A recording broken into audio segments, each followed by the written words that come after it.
Hi everyone, it's Anne Frost, host of the I Thought I Knew How podcast. I'm coming to you from behind the camera today because I would like to introduce you to a pattern I wrote to help you to swatch and try out a few techniques ahead of the Maakin for the MRI knit along that will start on January 1st, 2020. So let me show you the pattern that I came up with. This is the Fair Isle style swatch cuff.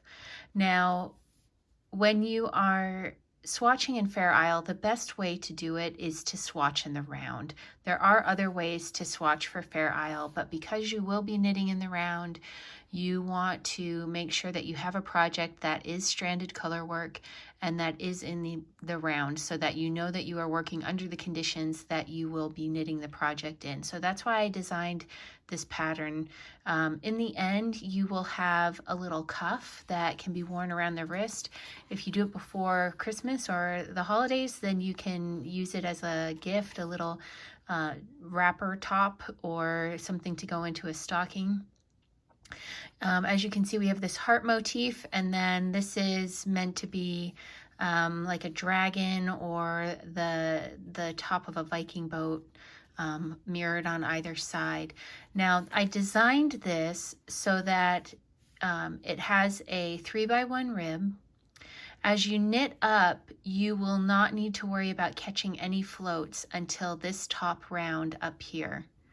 And when we get to that point in these tutorials, I will show you how to catch a float.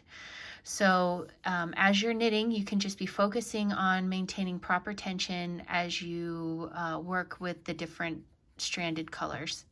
And these stitches over here can either be the inner part of the wrist as you wear the cuff, or the very last tutorial that I'll do using this will be to steek this cuff, and you'll end up with a mat instead. But that will allow those of you who are knitting the cowl, Harriet's cowl, to have a little bit of steeking practice before you do the giant steek on that cowl.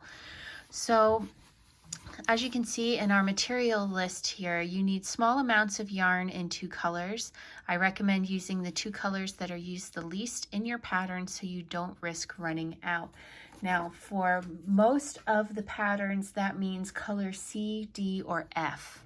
C, D, or F. And depending on what color choice you made, that's going to vary. So make sure that you have made note of which color is which, and then pick 2 from either C, D, or F from your list. Now, I have my colors lined up here. I am going to be doing the traditional cowl, which is this cream through to the yellow, and I'm also going to be doing a set of the gloves. I haven't knit those yet, and so I want to, and it will also allow me to help those of you who need help with the afterthought thumb and knitting finger holes and doing the Fair Isle cuff. So I'll also be doing a set of gloves, which is the colors from the white through to the gray. However, I also have a lot of remnant yarn, and I like the idea of doing a blue and gray cuff. So this is the same Jamieson and Smith as that is. So even though the colors are different, I don't feel the need to swatch for color. I'm just swatching for gauge in this situation. So I picked 2 different colors I had of the same yarn in different colors, and I'm going to be using that. And then you also need 3, 4, or 5, I would say, double pointed needles in the size that you're planning to swatch with. So for instance, if you are doing Harriet's cowl, this calls for, if we look here, it calls for a 3.25 millimeter DPN, which is a size 3, I believe. So I have these here. I'm going to swatch as if I'm doing the cowl, and but I'm actually going to show you how to work this cuff using 3 DPNs. And I don't mean holding the work on 3 DPNs. I mean, we're going to hold the work on 2 DPNs, and we're going to knit with the 3rd. That is the common way of, or that is a common way of knitting in Shetland. they will hold the work on 2 DPNs and work and do the knitting with the third. That keeps it more compact and easy to tuck away.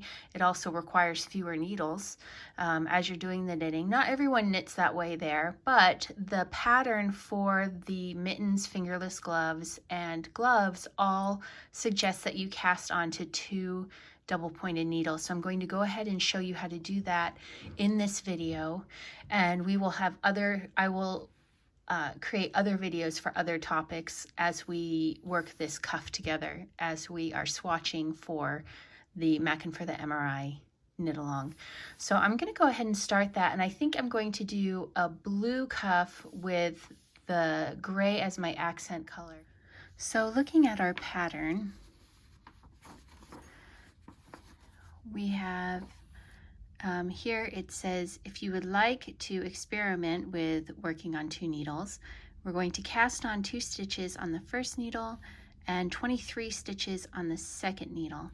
Because if we look at our pattern up here, we have 45 stitches per row. So the first thing we're going to do is we're going to cast on 22 stitches on the first, 23 on the second needle, and then we're going to work this 2x1 ribbing across. So because this is in the round, we're going to come back to the start of each round on the right side and work our way across from right to left as we go. So I'm going to show you how to cast on and make sure that you don't twist your stitches first, and we'll go from there. So the first thing I'm going to do is find the end. There we go. And I'm going to reel off enough, probably 1.5 feet would be okay, but I'll go a little longer. It's easy enough to, this is thin enough yarn that if I end up with a tail that's too long, I can pull and break off the excess. So I'm not going to worry about having too much. And I am going to do the long tail cast on. I do that using 2 hands. So the first thing I do is I will twist the yarn around the needle like that, pull it snug, and then I'm going to make a loop with my thumb, put it through here, and then yarn over with my right hand and lift that loop up and over and pull it tight. Now as I pull it tight, I want to make sure that I leave some space between the 2 stitches on the needle. If I pull it so that they're right snug up against one another, they will have no time to turn, or no place to turn and lie flat when I work the next row. So as I do this, I want to make sure that I don't pull them too snugly. So I'm going to cast on my 22 stitches, and then I will come back and talk to you. Okay, so there are my 22 stitches. I counted to make sure. And as you can see, they are all aligned so that the ridge of the cast on is on the bottom of my needle. And I'm going to take my second needle and I'm going to hold it alongside at first, put my loop on, hold that with my other hand and make sure that I'm yarning over the second needle, and do my first stitch on that second needle and snug it up so that the 2 needles are close to one another. And I usually do a second one before going ahead and just dropping that first needle. Now see, I pulled a little snugly. I'm just going to loosen that stitch back up. Now the first needle can just dangle while I do the 23 stitches on the second needle. And it's okay, it's going to flop around and hit the table and make some noise, and that's perfectly fine. So I'm going to go ahead and cast on the 23 stitches, and I will come back to you when that is done.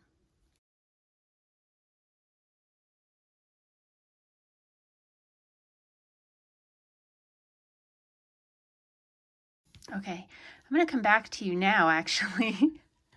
After all that talk about not worrying about reeling off too much, I actually reeled off too little. So what I'm going to do is I'm going to use this other ball here. I'm going to do something that some people think is pretty gross. I'm going to reel off some more yarn. And I'm going to work a spit splice. So what I'm going to do, I'm going to break this off And I'm going to attach this to my tail that ended up being too short. So I'm going to, you're not going to see this because it's going to be off camera. I'm going to line these two up, and I'm actually going to put it in my mouth and get these wet with my spit. That's why it's called the spit splice. Okay, so hold on a second. I'm going to get that done.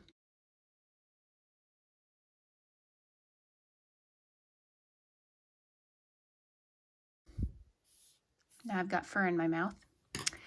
And what I'm going to do to work this splice, this works with most 100% wool yarns. It will not work with a superwash. I'm going to lay the two ends together so that they overlap by an inch or so, and just sort of give them a little twist. And I will lay it on the surface of my palm and use the side of my hand to rub vigorously over those two ends. And what I'm doing basically is felting those two ends together. And you'll feel the heat generated from the friction. You need to press down well.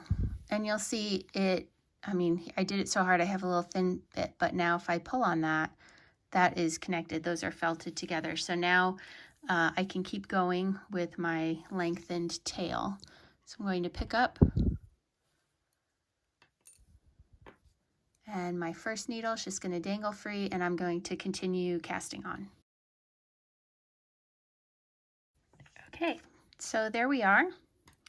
We have 22 stitches on this first needle, 23 stitches on the second needle. And what I am going to do now, pull that tail here. Now I know that I have finished casting on, so I have this excess tail, and I'm just going to leave about 8 inches or so for weaving in later and break that off. That can go away now. So looking at what we have here, you can see that our cast on has a ridge at the bottom.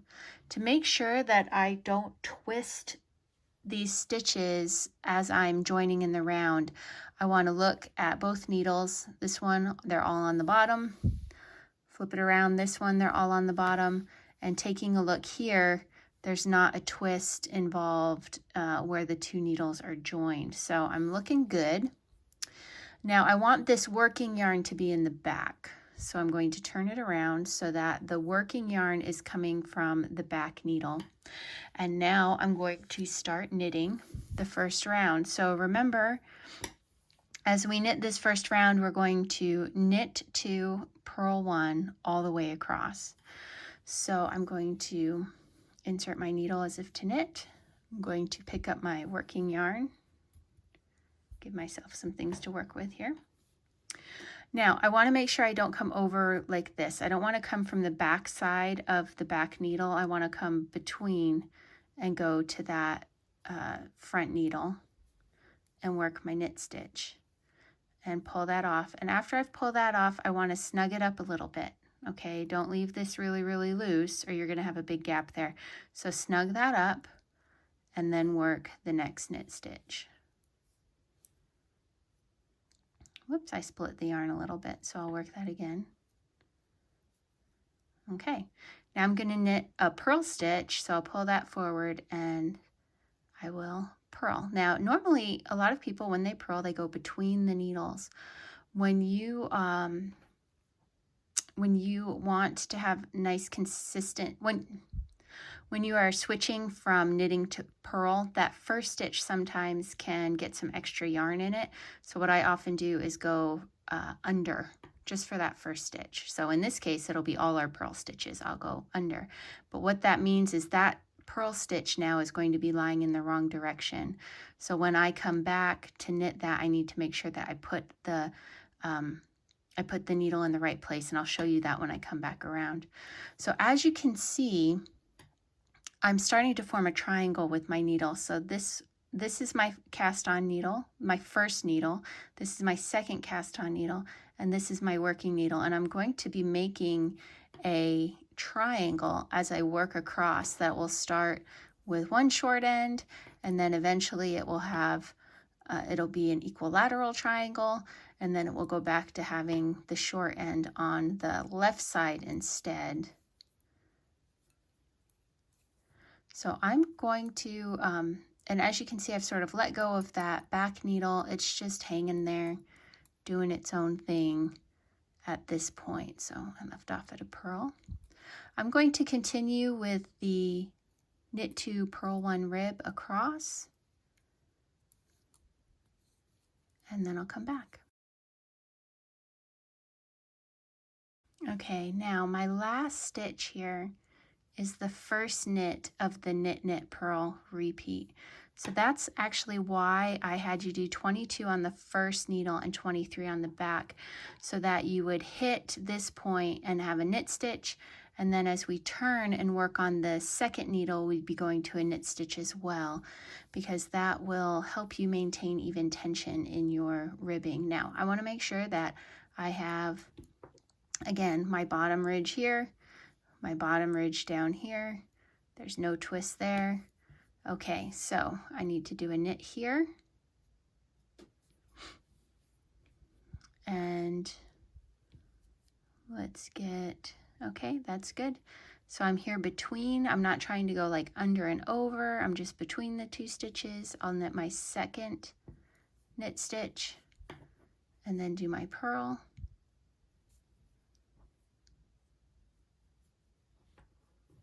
And now I'll carry on doing, so I just let go. I was holding the back needle, what's now the back needle, as I did those 2. And now I'm not even holding that anymore. I'm just holding the front needle.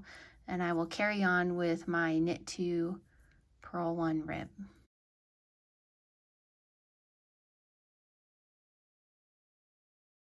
Okay, so I finished knitting the first round of knit 2, purl 1 rib. As you can see, I'm back to the cast on end, and so that's how I know I finished my round. I'm just going to slide those, even them out on the needles.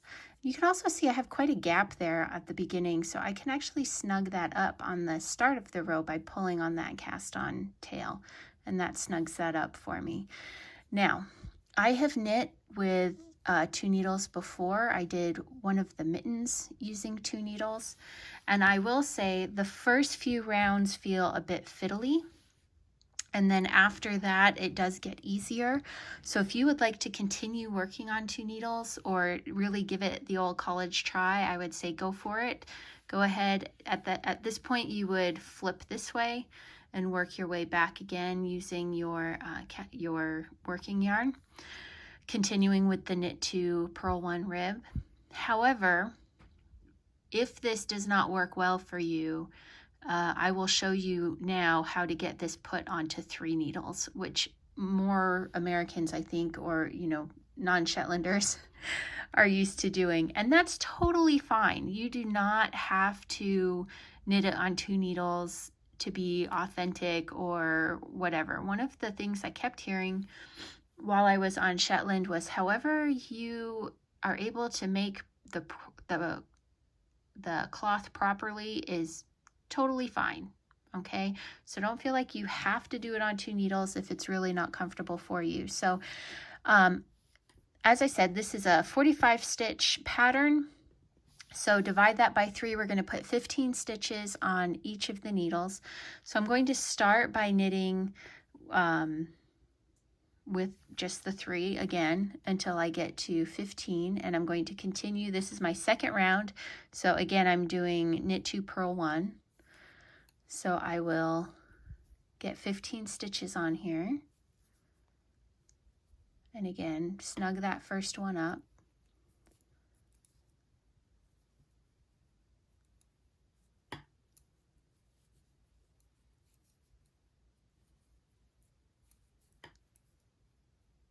Now, remember I said I was going to be purling the opposite direction and that would cause the stitches to lie differently. So here's an example of a purl, and you can see the leading edge of the loop is in the back instead of at the front. So when I purl into this stitch, I'm still going to go from back to front, but I have to remember not to put it in that front loop. I want to go back to front through the back loop. That's only if you purled in the opposite direction like I did. If you did a normal purl, you're going to do a normal purl there. So knit, knit. If you don't go all the way through that back loop, then you'll just twist the stitch. And that's, you know what, it's not really the end of the world while you're doing ribbing. Your cuff will not fall apart on you. So I'm going to work my purl and then I'm going to count because I lost count because I was talking. So let's see how we're doing. So we have 3, 6, 9, 12. So I need to do one more repeat.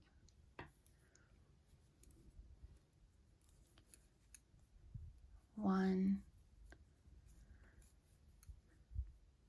2, and then my purl through the stitch that is lying in the wrong direction. Okay, now, and then I'll take that yarn to the back. Now, that is going to now be my first needle. I'm going to get another needle to do the knitting with here. So I'm going to knit 15 stitches again, but it will be partly from this needle and partly from the next needle. And I will just work that like as if I'm normal. You know, now I have my work on 3 needles already, but I just need to even them up. So let's see, knit, knit, and then purl through that back loop. Again, that's just because I was purling in the opposite direction. Knit, knit, purl through that back loop. Ah, so many needle points right there. Gotta make sure I have everything around the right way. And then there's my first knit. And remember, we split the stitches on the front and back needle so that it's split between 2 knit stitches. Now, I want all of the 15 stitches on this needle. So I'm going to drop that new needle I brought in, and I'm going to continue working with this needle here for a moment so that I can get all the stitches here. So it's like we're back to having the work held on 2 needles, and I'm working it onto a third. But just for a moment, just until I get 15 stitches on every needle. And again, I have lost count, but I think this will be 15, so I will stop after I purl and do a quick count. 3, 6, 9, 12. Nope, I keep thinking 12 is 15 today. Knit, knit, purl. Okay, there's my 15. Take my yarn back to the back of the work because I'm going to knit on the next stitch, and I'll go back to using a 4th needle. And I'm just going to finish this needle, and that will put 15 stitches on my final needle. And I'll be back to working, oops, come here. I will be back to working on 3 needles, which again, I think a lot of people, that's how we're taught to knit in the round using DPNs, is to have the stitches split on 3 or 4 needles. And so that's what we're comfortable with. And that's okay. You don't have to do it someone else's way. You don't have to do it, you know, the authentic way. As long as you can create the fabric, you're doing it right. Sometimes we get so snobby about the way that works for us, and there's no need for that. There's lots of ways to make beautiful knitting. Okay, here's my, whoops, let me take a look at this stitch. Yep, I gotta get back here and go under. Okay, so there's my 2 rounds of ribbing. I know I finished a round because I'm back to where my cast on tail is hanging out. I'm going to just slide my things all together there for a moment. Okay, so that, my friends, is how we cast on using 2 needles. And then if that works out for you, great. But if not, and you want to go back to maybe the way that you were taught how to use double pointed needles, then that's how you can get it back on to 3 needles from 2. Now I know some of you prefer to use magic loop. Some of you prefer to use 2 circulars. That's totally fine. If that's how you do it, that's how you do it. If you want to look up some YouTube videos about those, I personally find those ways to be a little fiddly. And again, it's because I learned how to do this knitting on double pointed needles, so that's what I'm most comfortable with. So I'm going to stop this tutorial. I'm going to invite you to find me on Facebook at I Thought I Knew How Podcast. I'm also on Ravelry as I Thought I Knew How Podcast. You can go to ithoughtIknewhow.familypodcast.com to find episodes of the podcast. Or look in the podcast app of your choice. The chatter for this knit along will start on January 1st, and you can find the chatter thread for that at the Pearl Together Ravelry group. There's already a thread there called there's already a thread there called Maakin for the MRI that you can join. And we have some videos up about choosing yarn and choosing colors. And I think you'll find it to be a valuable experience to go check that out. And also to be part of this knit along, the pattern sales of which go to help buy a MRI scanner for Shetland. So please feel free to join us. I look forward to getting to know you a little better and look for the next tutorial when we start tackling this color work here. Bye-bye.